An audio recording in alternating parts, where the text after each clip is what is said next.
Olá, tudo bem?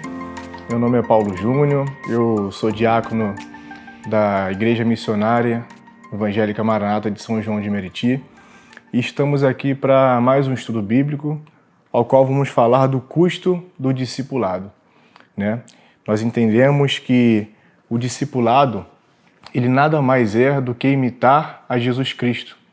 Estamos aqui para discorrer um pouco sobre essa maravilha de seguir o nosso Senhor e Salvador Jesus Cristo, de como é verdadeiramente o discipulado, né, as demandas que ele vai nos trazer ao longo das nossas vidas, os desafios, né, e as belezas também da maravilha de seguir o nosso Salvador Jesus Cristo.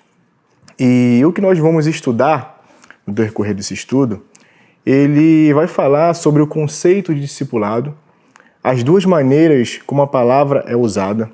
Nós vamos também falar do conceito de custo, o que significa quando a gente tem um custo para seguir Jesus Cristo. A gente também vai falar das demandas que acompanham o discipulado. A gente vai fazer uma relação sobre o discipulado e o anonimato, ou seja, que para ser discípulo é impossível a gente ficar no anonimato. E a gente vai falar, no último tópico, sobre a imitação de Cristo, né? Sobre a ilusão de uma espécie de autenticidade que muitas pessoas hoje em dia buscam e o desejo mimético, né? Uma teoria de um antropólogo chamado René Girard. Nós vamos fazer um resumo dessa teoria e vamos aplicar na situação de seguir a Jesus Cristo. A nossa aula ela vai se dividir, nosso estudo, aliás, vai se dividir em duas aulas. E o tema do primeiro estudo vai ser o conceito de custo e suas implicações. E na segunda aula, a gente vai falar sobre a imitação de Cristo.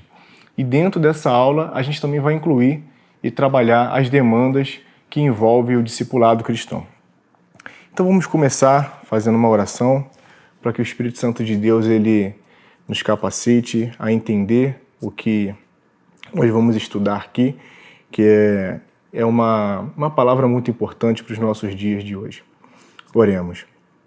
Senhor nosso Deus e nosso Pai, Jesus, te agradecemos, Senhor, por mais esta oportunidade de estarmos aqui como igreja, Senhor, aprendendo da Tua palavra, ó Pai. Que o Teu Espírito Santo venha iluminar a nossa mente, nosso interior, e que venhamos, Senhor, como igreja, aprender o que significa o verdadeiro discipulado, Senhor. O que significa a maravilha de seguir os Teus passos, entregando nossa vida totalmente a Ti, nosso Salvador Jesus Cristo. Muito obrigado por essa oportunidade. Que todos os nossos irmãos, todas as pessoas que vão nos assistir, que o Senhor possa iluminar a mente e o coração, que venham entender, Senhor, a profundidade desse tema, dessas palavras que nós vamos tratar, Senhor, agora. Que o Teu Espírito Santo venha ajudá-las a colocar em prática tudo aquilo que foi ensinado. E que tudo seja para a honra e para a glória do Teu nome. Essa é a nossa oração, é o que te pedimos em nome de Jesus. Amém. Então, a gente vai começar falando sobre o conceito de custo e as suas implicações, né? E o tema do nosso estudo ele está baseado no livro de Lucas, no capítulo 14, do versículo 25 até o 35, né? E a gente vai ler o texto bíblico para a gente embasar o nosso estudo. Lucas 14, do 25 ao 35, vai dizer assim: Grandes multidões acompanhavam Jesus, e ele voltando-se, lhes disse: Se alguém vem a mim e não me ama mais do que ama seu pai, a sua mãe, a sua mulher, os seus filhos, os seus irmãos, as suas irmãs e até a sua própria vida, não pode ser meu discípulo. E quem não tomar a sua cruz e vier após mim, não pode ser meu discípulo. Pois qual de vocês, pretendendo construir uma torre, não se assenta primeiro para calcular a despesa e verificar se tem os meios para concluir? Para não acontecer que, tendo lançado os alicerces e não podendo terminar a construção, todos os que virem e zombem dele, dizendo: Este homem começou a construir e não pôde acabar. Ou qual é o rei que, indo para combater outro rei, não se assenta primeiro para calcular se com 10.000 homens poderá enfrentar o que vem contra ele com 20.000. Caso contrário, estando outro ainda longe, envia uma embaixada, pedindo condições de paz. Assim, pois, qualquer um de vocês que não renuncia a tudo o que tem, não pode ser meu discípulo. O sal é certamente bom, mas se o sal se tornar insípido, como lhe restaurar o sabor? Não presta mais nem para a terra, nem para o monte de estrume. Lança-no fora. Quem tem ouvidos para ouvir, ouça.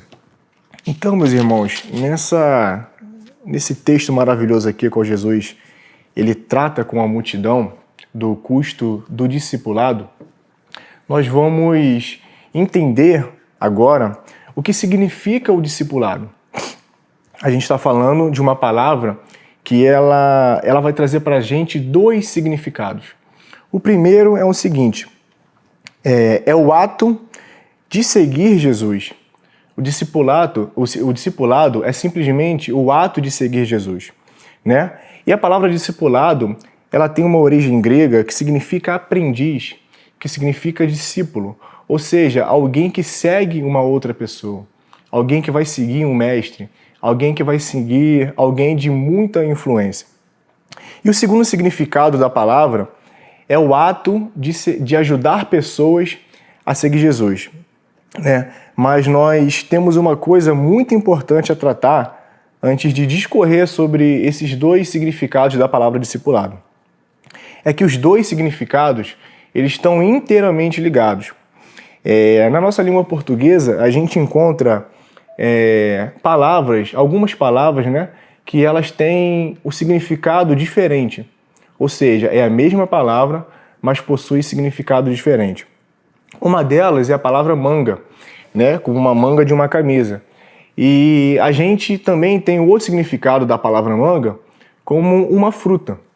Ou seja, apesar da mesma palavra ela ter dois significados, esses dois significados eles são totalmente diferentes. A gente não pode relacionar a manga de uma camisa, né, com uma fruta. E outro exemplo também para a gente elaborar é a palavra cedo. A gente usa a palavra cedo, por exemplo, hoje eu acordei cedo, né? Amanhã eu vou ter que acordar cedo para trabalhar. E a gente também usa a palavra cedo, né, no intuito de ceder. Por exemplo, hoje eu entrei no ônibus e cedi meu lugar para mais distante, né? Amanhã eu vou entrar no ônibus e se algum idoso entrar, eu vou ceder um lugar para esse idoso, né? Então a gente entende que existem palavras na língua portuguesa que elas têm o mesmo nome, mas com significados totalmente diferentes. Mas no discipulado, a gente encontra a mesma palavra com dois significados diferentes também, mas elas estão inteiramente ligadas. Ou seja, se o primeiro princípio do discipulado é o ato de seguir a Jesus Cristo, e o segundo princípio do discipulado é o ato de ajudar outras pessoas a seguir a Jesus Cristo, né? Nós temos dois significados diferentes, mas esses dois atos eles estão totalmente ligados um com o outro. Ou seja, não tem como nós cristãos ajudar pessoas a seguir Jesus sem nós mesmos seguirmos Jesus.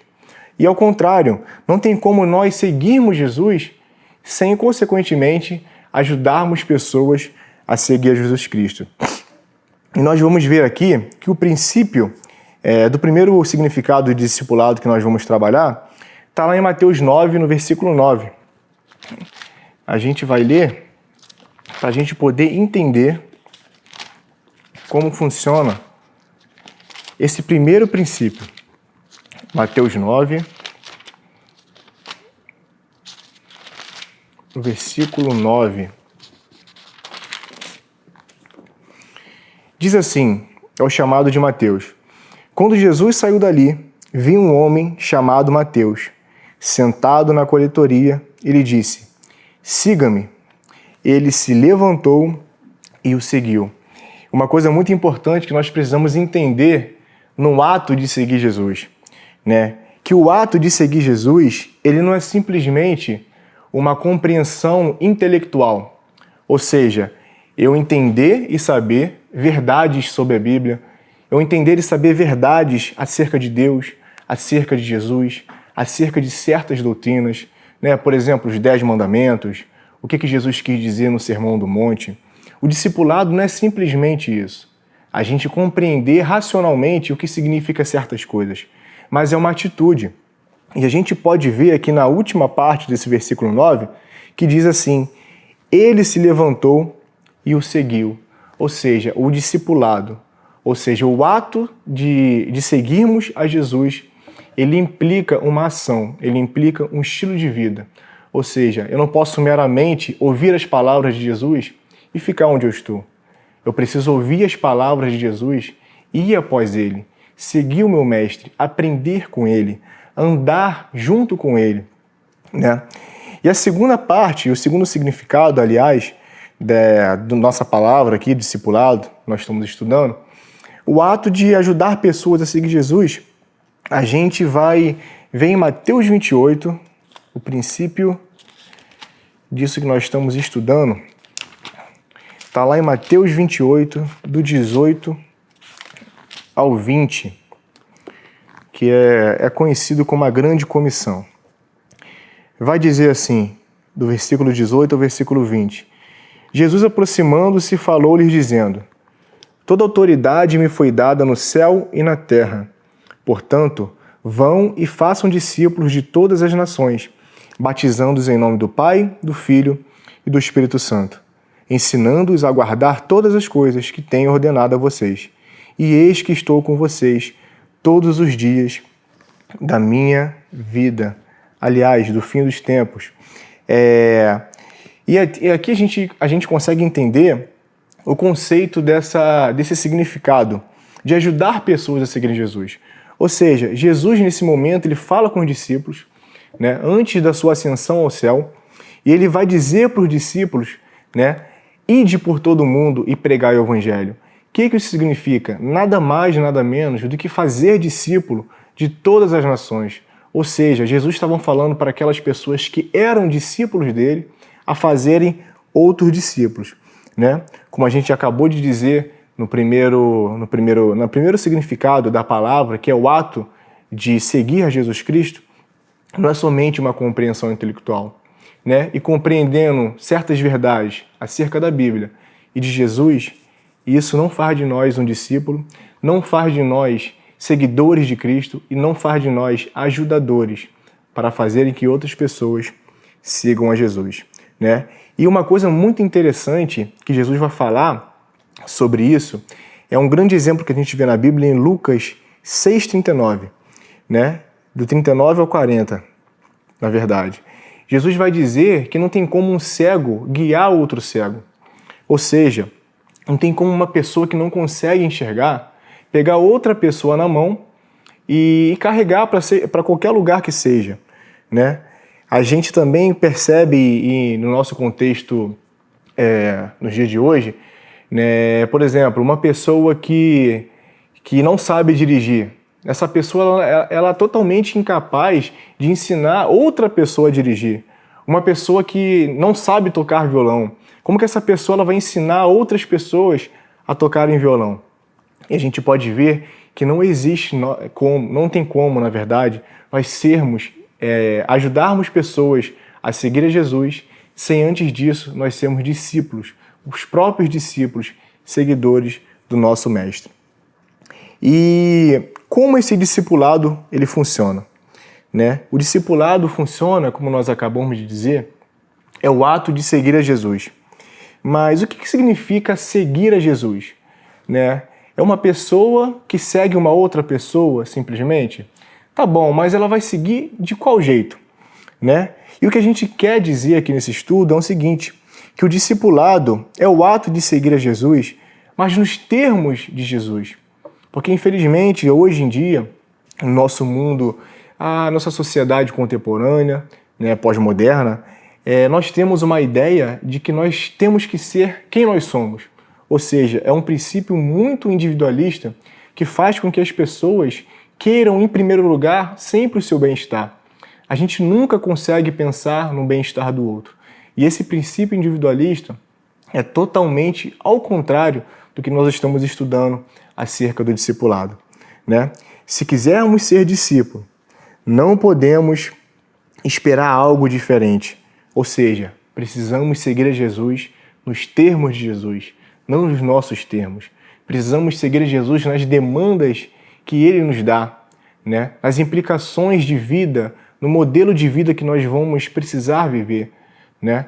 E não no nosso próprio gosto, no nosso próprio modelo de vida, né? Aonde nós queremos ir.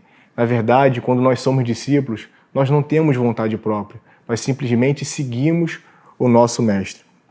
Em Mateus 10, 16 ao 24, o texto vai nos dizer justamente isso, sobre seguir Jesus nos termos de Jesus. Esse capítulo 10 de Mateus, Jesus envia seus discípulos para uma missão dentro da própria terra que eles estavam, né? E dentro dessa missão, Jesus admoesta os seus discípulos e vai dizer assim, do versículo 16 até o 24: Eis que eu vos envio como ovelhas para o meio de lobos. Portanto, sejam prudentes como a serpente e simples como as pombas. Tenham cuidado com os homens, porque eles os entregarão aos tribunais e os açoitarão nas suas sinagogas. Por minha causa, vocês serão levados à presença de governadores e de reis, para lhes servir de testemunho, a eles e aos gentios. E quando entregarem vocês, não se preocupem quanto a como irão falar, porque naquela hora lhes será concedido o que vocês dirão. Afinal, não são vocês que estão falando, mas o Espírito do Pai de vocês é quem fala por meio de vocês. O irmão entregará à morte outro irmão, e o pai entregará o filho. Haverá filhos que se levantarão contra os seus pais e os matarão. Todos odiarão vocês por causa do meu nome. Aquele, porém, que ficar firme até o fim, esse será salvo. Quando, porém, perseguirem vocês numa cidade, fujam para outra, porque em verdade lhes digo que não terão percorrido as cidades de Israel até que venha o Filho do Homem. E o versículo 24 para fechar. O discípulo não está acima do seu mestre, nem o servo está acima do seu senhor. Basta ao discípulo ser como seu mestre, e ao servo ser como o seu senhor. Se chamaram o dono da casa de Beelzebu, quanto mais os membros de sua casa.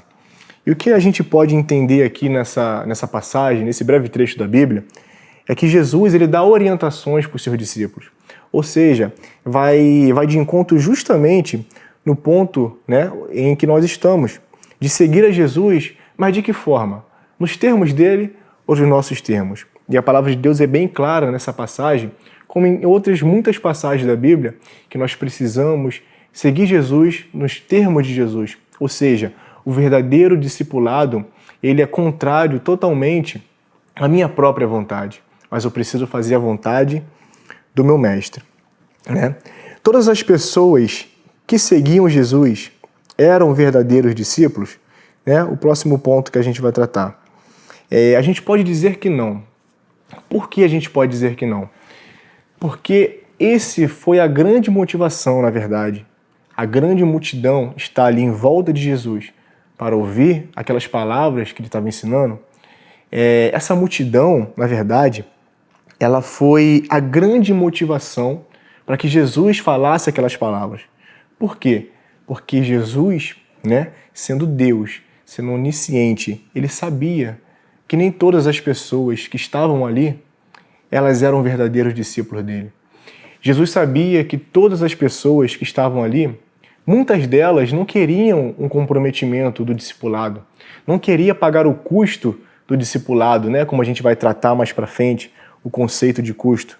Ou seja, a multidão estava ali, mas nem todos eram verdadeiros discípulos.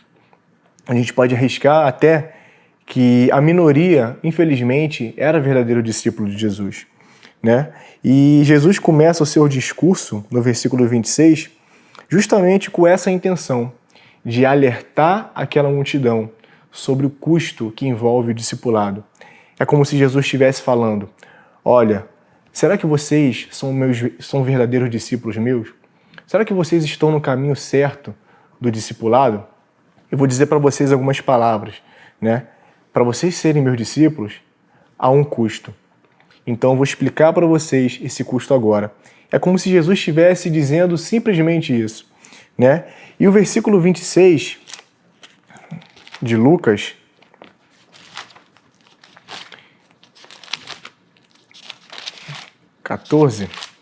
o texto que nós estamos lendo, vai dizer assim: se alguém vem a mim e não me ama mais do que ama seu pai, a sua mãe, a sua mulher, os seus filhos, os seus irmãos, as suas irmãs e até a sua própria vida, não pode ser meu discípulo. Então Jesus começa aqui a falar, o que nós vamos abordar agora, que existe um custo, né? E para sermos discípulos de Jesus, obrigatoriamente nós temos que passar, né, e pagar esse custo. Não estamos dizendo aqui que a salvação vem pelas obras, de maneira nenhuma. Porque Efésios 2, do versículo 8 e 10 diz que nós somos salvos, né, pela graça, mediante a fé. Isso não vem de nós, é dom de Deus, não por obras para que ninguém se glorie. Né? Mas quando nós somos salvos pela graça, né, um favor imerecido que nós recebemos da parte de Deus, pelo mérito único e exclusivo de nosso Senhor e Salvador Jesus Cristo, a partir de agora nós somos discípulos. E quando nós somos discípulos, existe um custo. Ou seja, existem consequências que nós vamos ter que passar por sermos chamados por Deus, por sermos filhos de Deus, por sermos servos de Deus. E nós vamos ver agora o conceito de custo. O conceito de custo, né, a gente pode tratar, se baseando no nosso estudo, da seguinte forma: é a capacidade de calcular perdas e ganhos com vistas a uma tomada de decisão. Ou seja, o conceito de custo aqui é a nossa capacidade de calcular as perdas e ganhos, ou seja, os prós e os contras do ato de seguir a Jesus Cristo. Né? E na verdade quando a gente fala do ato de seguir a Jesus Cristo, nós estamos trabalhando com um certo tipo de decisão. Nós decidimos seguir a Cristo. E isso que Jesus vem falando nessa passagem, né? Se vocês decidirem ser meus discípulos, saibam que vocês vão ter que pagar esses custos, essas demandas que eu vou explicar para vocês agora, né? E uma outra palavra que a gente precisa entender, que vai de encontro totalmente que nós estamos falando nesse estudo, é o conceito de decisão. Decisão é toda situação em que, seja qual for a escolha a ser feita, haverá perdas e ganhos. Ou seja, né, tudo aquilo que a gente vai decidir na nossa vida, a gente calcula as perdas e ganhos. Né? Vamos dar um exemplo. Para a gente escolher uma faculdade, a gente vai calcular as perdas e ganhos. E como a gente faz isso? Eu vou calcular aonde que eu vou estudar. Se eu vou estudar perto da minha casa, em uma faculdade que eu não acho que seja uma faculdade ideal para o tipo de conhecimento que eu quero alcançar, mas eu vou estar perto de casa, ou seja, quando acabar a aula eu vou chegar mais cedo, não vou gastar tanto dinheiro de gasolina ou de passagem, seja o que for. Mas se eu decidir estudar longe, numa faculdade que eu acredito que seja ideal para o tipo de conhecimento que eu quero alcançar, eu vou ter que pagar mais caro de gasolina, vou ter que viajar mais de ônibus. Ou seja, toda decisão que nós tomamos, seja no nosso dia a dia, seja nas coisas mais importantes da nossa vida, ela demanda um certo tipo de custo. Ou seja, nós vamos ganhar de um lado, mas nós vamos perder do outro. E é justamente disso que a gente vai falar agora, né? E vale ressaltar que até quando não decidimos, estamos tomando uma decisão. O que eu quero dizer com isso? Você já deve ter passado por uma situação assim. Quando alguém te pergunta alguma coisa e você fala, não, você que sabe. Na verdade, você está se isentando de tomar uma decisão naquele momento. Mas, na verdade, até quando você se isenta de tomar uma decisão, você está tomando a decisão. Na verdade, você está tomando uma decisão de não decidir. Ou seja, você está permitindo que outras pessoas tomem a decisão por você. E mesmo nessa situação, como na primeira que a gente acabou de falar, nós vamos ter perdas e ganhos, né? E, portanto, Jesus começa o seu discurso no versículo 26, esclarecendo que há esse custo, né, que há essa decisão, que vai haver perdas e ganhos. Ou seja, há um preço a se pagar quando eu quero ser um verdadeiro discípulo de Jesus. É como se Jesus está dizendo, vocês estão vendo tudo isso, né, que eu estou falando? Então, se vocês querem ser verdadeiros discípulos, vocês precisam estar dispostos a passar por isso. Mas outro ponto que a gente pode falar antes de nós partirmos para a conclusão dessa primeira aula, que é o conceito de custo, a gente precisa falar do discipulado e o anonimato. Ou seja, o anonimato é um certo tipo de decisão quando nós estamos avaliando se nós somos verdadeiros discípulos ou não. Em Mateus 10, 32, nós podemos nos basear para nós entendermos esse conceito de anonimato. Mateus 10, 32 e 33. Vai dizer assim: estavam a caminho, subindo para Jerusalém, e Jesus ia diante dos seus discípulos. Estes se admiravam e o seguiam, tomados de apreensões. Jesus, chamando outra vez os 12 para um lado, começou a revelar-lhes as coisas que deveriam acontecer com ele, dizendo: eis que subimos para Jerusalém, e o Filho do Homem será entregue aos principais sacerdotes e aos escribas. Eles vão condená-los à morte e entregá-los aos gentios. Vão zombar dele, cuspir nele, açoitá-lo e matá-lo, mas depois de 3 dias ressuscitará. Não dá para ser anônimo e discípulo ao mesmo tempo. É preciso confissão e comprometimento.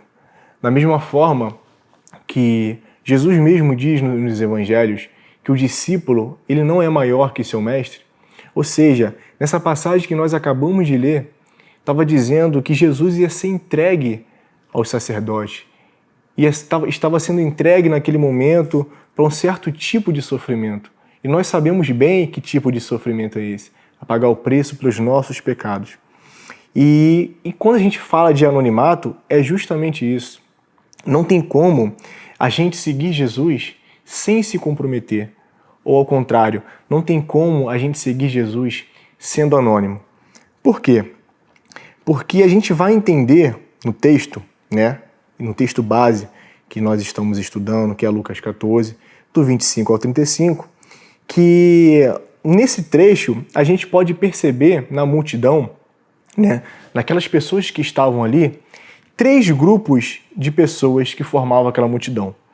Ou seja, os apóstolos, os discípulos e o restante das pessoas que se denomina uma multidão, né? Ou seja, os apóstolos, eles eram aquelas pessoas, aqueles homens que estavam mais perto de Jesus. Eles acompanhavam Jesus em todas as áreas, em todos os caminhos que Jesus pisava. Eles estavam ali, seguindo o passo do Mestre. Eles estavam ali aprendendo com os ensinamentos, né? E não somente aprendendo, mas vivendo, padecendo, andando pelos aqueles lugares quentes, andando pelos aqueles desertos, né? Muitas vezes sendo privado de alimentação, privado de água, privado de conforto. Ou seja, eram aquelas pessoas que estavam verdadeiramente seguindo Jesus. Nós podemos ver também os discípulos, que não estavam tão próximos do Mestre, mas eram aquelas pessoas que estavam comprometidas, estavam dispostas a pagar o custo, né, de seguir a Jesus Cristo. Mas também nós vemos o restante das pessoas, que é a multidão. Ou seja, a multidão é uma espécie de grupo que as pessoas elas são anônimas, né? A gente pode ver nesses shows que acontecem na televisão, a gente olha para aquela multidão, a gente não vê rosto, a gente não vê nome, a gente vê um grupo de pessoas que mesmo que se a gente olhar, né, para a televisão e tentar identificar alguém, a gente não consegue. Ou seja, a multidão nada mais é do que um anonimato. E por que aquela multidão ela era anônima? Porque ser anônimo é confortável. As pessoas, hoje em dia, às vezes erram nesse conceito verdadeiro de discipulado, é que nós às vezes não entendemos que para seguir a Jesus nós não podemos ser anônimos. Nós não podemos estar no conforto da nossa casa, nós não podemos estar no conforto da nossa vida individual, ou seja, eu vou fazer tudo para mim, né? Jesus já morreu na cruz por mim, agora não preciso fazer nada. Não. Se nós somos verdadeiros discípulos de Jesus Cristo, nós precisamos sair do anonimato. E o anonimato, ele é confortável. Por isso que muitas das vezes caímos nessa situação, né? E eu vou dar um exemplo. Quando a gente faz uma ligação para denunciar um certo tipo de crime, em qual situação a gente vai ficar mais confortável? Quando a gente se identifica, né, para telefonista, ou quando a gente não se identifica, ou seja, uma ligação anônima. A gente vai ficar muito mais confortável sendo anônimo. Mas o que o estudo quer trazer para nós hoje é o seguinte, que se nós somos verdadeiros discípulos, nós precisamos calcular o custo que Jesus traz nessa passagem, um custo do amor, um custo do sofrimento, um custo do desapego, que nós vamos ver isso na próxima aula, junto com a teoria da imitação de Jesus Cristo, né? Ou seja, para sermos verdadeiros discípulos de Jesus Cristo, precisamos sair do anonimato, precisamos sair da zona de conforto. Não tem como ser discípulo e ser multidão ao mesmo tempo. Para sermos discípulos, precisamos andar com o Mestre, precisamos estar do lado dele. Ou seja, não precisamos ouvir apenas as palavras, né? Mas precisamos ouvir e colocar em prática. Ou seja, um estilo de vida por todo o resto da minha vida, seguindo meu Mestre, né? E para fechar essa nossa primeira aula, eu trouxe uma citação, né, do qual esse estudo foi inspirado, no livro O Custo do Discipulado, do pastor Jonas Madureira, que vai dizer assim: a grande multidão é o exemplo mais escandaloso de que é possível seguir Jesus sem compromisso, ou seja, sem levar em consideração o custo do discipulado. Então, meus irmãos, o verdadeiro discipulado é seguir Jesus nos termos de Jesus. E para fechar e complementar essa citação, eu trouxe outra do mesmo autor, que ele vai dizer assim: a verdadeira igreja não é uma multidão que simplesmente segue Jesus, mas a reunião de todos aqueles que seguem Jesus nos termos de Jesus. Ou seja, é a assembleia daqueles que se recusam a seguir Jesus do próprio jeito, meramente como curiosos, retendo apenas o que lhes agrada e descartando tudo mais. Em suma, trata-se da reunião daqueles que seguem Jesus como Jesus quer ser seguidos. Então nós estamos concluindo a nossa primeira aula com o nosso estudo que tem por tema o custo do discipulado. E hoje nós acabamos de tratar sobre o conceito de custo. Ou seja, que para ser realmente um verdadeiro discípulo de Jesus, há um custo a ser pago. O custo que o próprio Jesus explica nessa passagem do texto base que nós lemos e estudamos aqui no dia de hoje. Então, meus irmãos, aguardo vocês na próxima aula e que Deus abençoe a cada um de vocês.